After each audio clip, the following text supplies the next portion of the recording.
जय जय रघुवीर समर्थ। शुका सारिके पूर्ण वैराग्य जाते, वशिष्ठा परिज्ञान योगेश्वराते।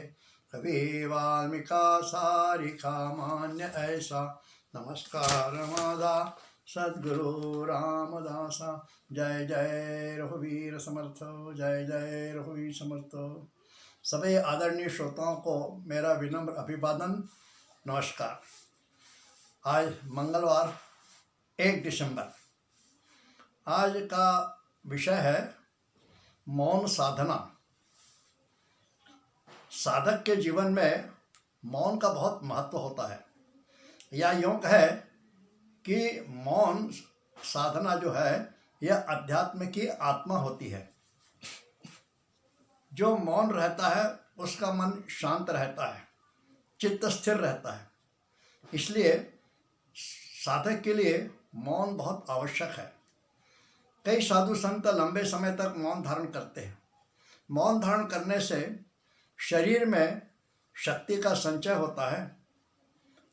हमें अंदाज नहीं है कि बोलने से, और वह भी व्यर्थ के बोलने से, हम कितनी शक्ति खो देते हैं, कितना खर्च करते हैं। एक छोटा सा उदाहरण है। पुराने समय में रेलवे में भाप के इंजन चलते थे। जब इंजन चल रहा है और सीटी बजाता है, जब सीटी बजाता था तो उसकी गति जो थे वो धीरे हो जाती थी। मान लीजिए कि वो इंजन 60 किलोमीटर की स्पीड से जा रहा है और जाते समय, दौड़ते समय वो सीटी बजाता है। तो जब सीटी बजती रहती है जितने पीरियड तक, उसकी जो गति है वो 5-6 किलोमीटर कम हो जाती है। यानी शक्ति कैसी खर्च हो रही, देखिए। हाँ, तो उसकी स्पीड जो है वह कम है। इसी प्रकार बातचीत करने में हम शक्ति बहुत खर्च करते हैं और उसकी पूर्ति होना मुश्किल है। हम यदि गौर करें तो देखेंगे कि अपनी दिनचर्या में, रोज के व्यवहार में हम कितनी व्यर्थ की बातें करते हैं। राजनीति, क्रिकेट, दूरदर्शन, ये सब के मालिका है। ये सब हमारे मानसिक जो है ना बीमारियां हैं। हमारे मराठी के प्रसिद्ध लेखक, साहित्यकार श्री पुल देशपांडे कहते थे, क्या क्रिकेट या खेलने का कम तथा चर्चा का ज़्यादा विषय है। मैं जिस विषय का हमारा कोई भी संबंध नहीं है, उस विषय पर हम चर्चा करने में कितनी शक्ति खो देते हैं। कई कार्यक्रमों में देखा जाता है कि लोग कार्यक्रम कम देखते सुनते हैं, आपस में ही बातचीत ज़्यादा करते रहते हैं। वह भी निरर्थक, फालतू बातें, व्यर्थ की बातें। इसमें किसी की निंदा भी होती है, किसी की बुराई भी होती है, यानी बेमतलब की बातें होती है। महाराष्ट्र के एक संत गोंदवलेकर महाराज कहते थे, वर्तमान पत्र के द्वारा हम बिना पैसे के दुख मोल लेते हैं। वर्तमान पत्र के द्वारा मतलब बिना पैसे के, तो उसमें ऐसी चर्चाएं रहती है, उसमें ऐसी समाचार रहते हैं कि अनायास ही फालतू के हम चिंता में पड़ते हैं, दुख होते हैं।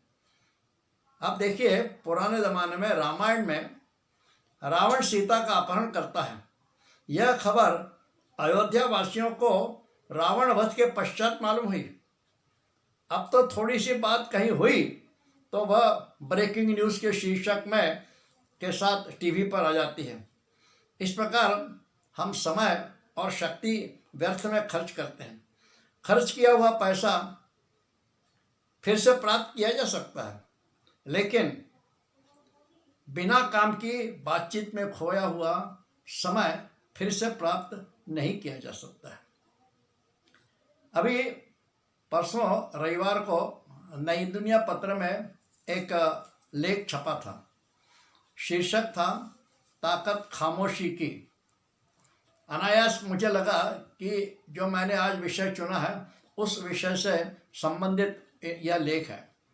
हाँ, तो हम उस लेख के कुछ अंश आपको सुनाना चाहते हैं। हेडिंग है उसका, मौन रहकर करती सृजन। शीर्षक के अंतर्गत लिखा हुआ है यह।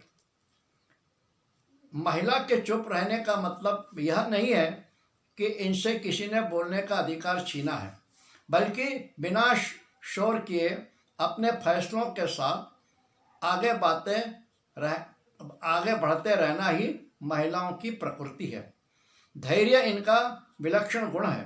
तभी तो लेखक आशीष पी मिश्रा उन्हें धरती की उपमा देते हैं। वे कहते हैं, हम स्त्री हृदय को धरती भी कह सकते हैं। क्यों? क्योंकि धैर्य से धरती एक बीज सहेजती है। संचित जल से उस बीज को सींचकर अंकुरित करते हुए उस बीज को जमीन के ऊपर और जमीन के नीचे एक साथ विकसित करती है। उसे हर आंधी तूफान सहते हुए खड़े रहने की शक्ति देती है और उसके बाद खुद भी थामे रहती है। यही भूमिका एक स्त्री की परिवार और समाज में भी होती है। आगे लेखक कहते हैं जो महत्वपूर्ण है, क्या है? जहाँ गहराई और विशालता होती है वही मौन होता है। जहाँ गहराई और विशालता होती है वही मौन होता है। जहाँ मौन होता है वहाँ विचारों की शक्ति होती है, और जहाँ विचारों की दृढ़ शक्ति होती है वही परिवर्तन का सामर्थ्य होता है।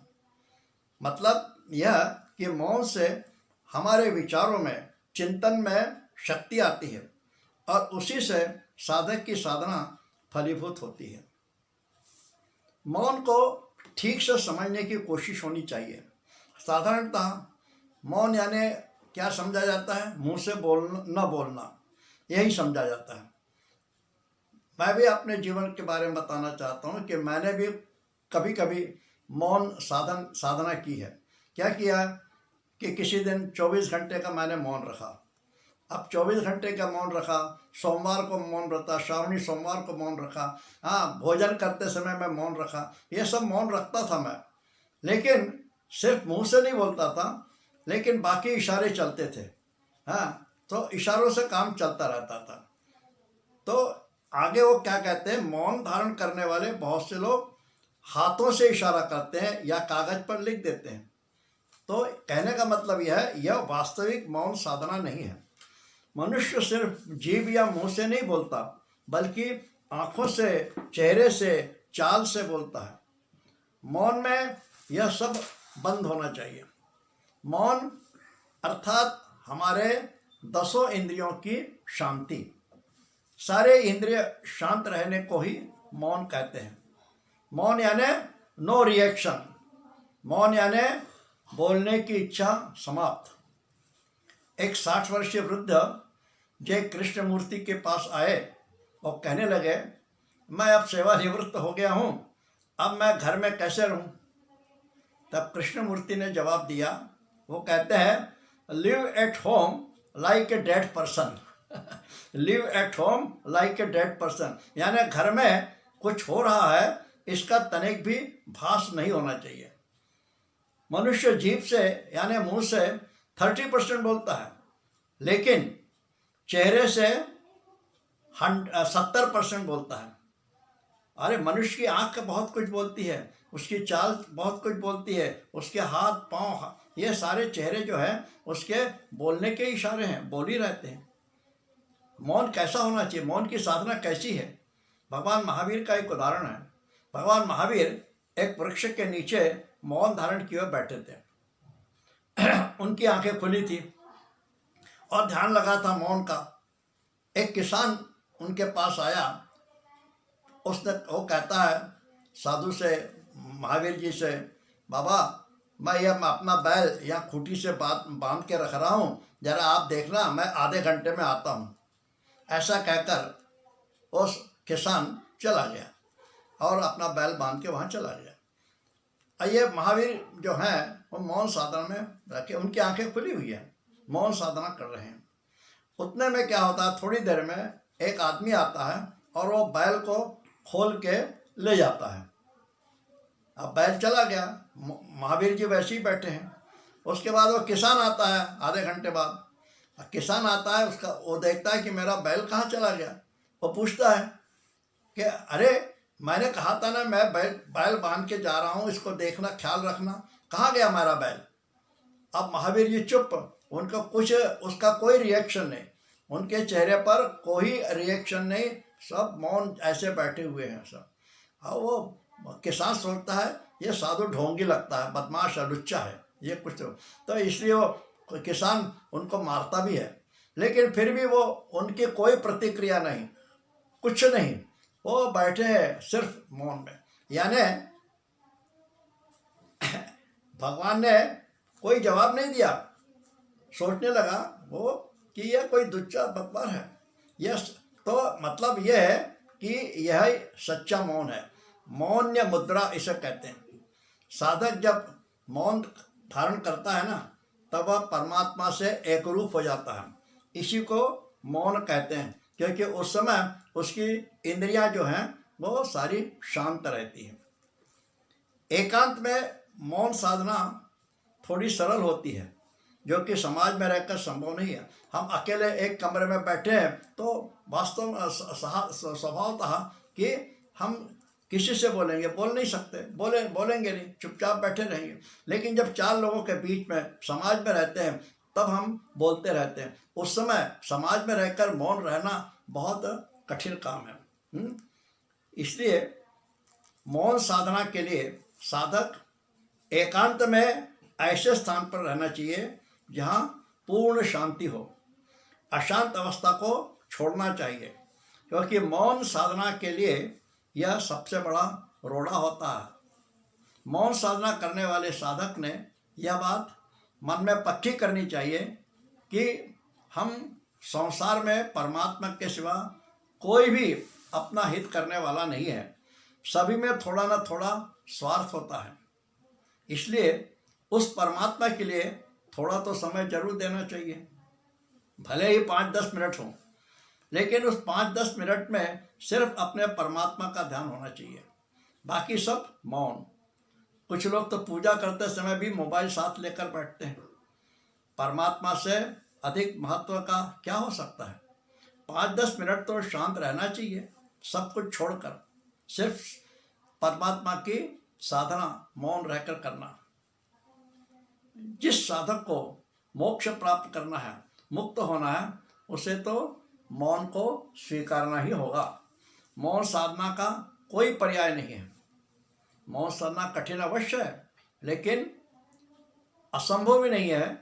वह अभ्यास से प्राप्त होती है। उसके लिए निरंतर अभ्यास चाहिए, सतत अभ्यास चाहिए, एकांत चाहिए, शांत चाहिए, और मन की इच्छा शक्ति और धैर्य यदि प्रबल है तो मौन साधना साधक के लिए सहज हो सकती है। इस प्रकार मौन साधना के बारे में थोड़ा सा चिंतन करने का मैंने आज साहस किया है। आप इस विषय पर स्वयं विचार कर सकते हैं। और धन्यवाद आप सबको। जय जय रघुवीर समर्थ।